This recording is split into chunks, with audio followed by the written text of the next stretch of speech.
أهلا وسهلا فيكم، حياكم الله. اللي زاير المدينة المنورة أنصحه يزور المكان هذا، وهو مكان مزرعة سلمان المحمدي الفارسي، واللي هي معجزة رسول الله صلى الله عليه وآله.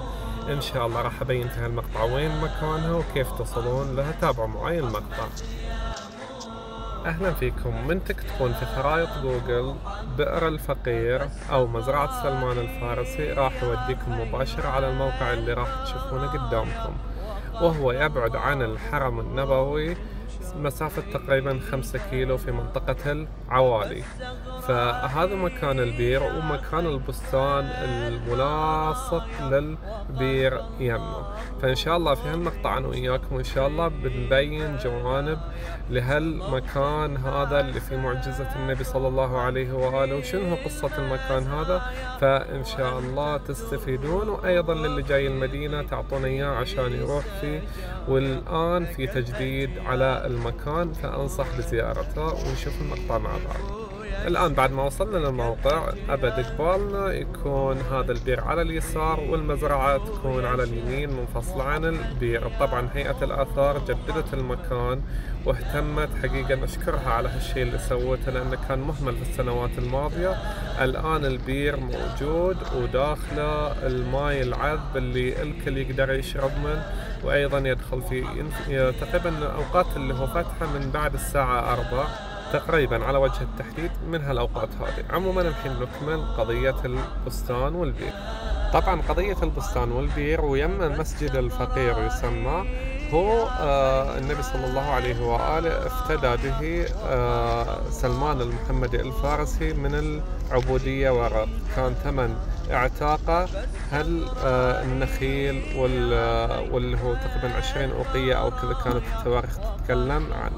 فعموما البير هذا ويا النخيل الموجودة فيه لا زالت معالمه وأثارها موجودة، والآن هيئة السياحة أو الآثار مثل ما نشوف قدامنا رتبت المكان وخلته من أجمل ما يكون.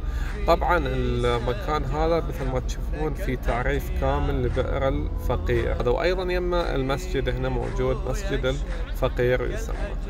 فهالمكان الجميل والمبارك واللي فيه معجزة النبي صلى الله عليه وآله بغرس 300 نخلة في نفس العام أثمرت إلا نخلة واحدة طبعا.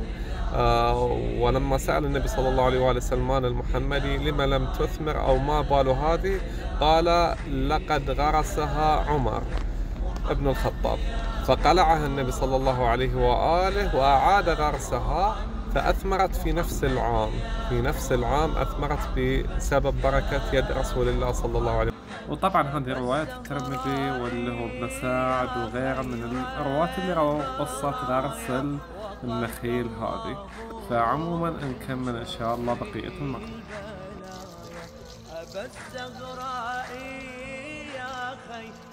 وطبعا إلى جوار البير البستان هذا الجميل واللي فيه عين ارتوازية مثل ما تشوفون، جميل المنظر فيها وطيب، ويعني ما تحكي واقع شعورك الجميل لما تكون في هالمكان هذا حقيقة.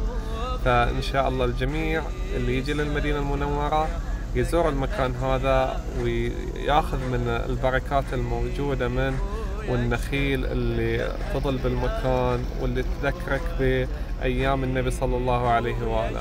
فموفقين جميعا إن شاء الله، وإن شاء الله أني أحاول أغطي أكثر أماكن وأعطيكم وين أماكنها وشنو قصتها. فإن شاء الله بتوفيق منه وقوة أني أسوي الأعمال هذه وأنشرها، وأيضا أنتم تنشرونها حق الجميع حق يستفيدون منها لما يجون. ودمتم في أمان الله.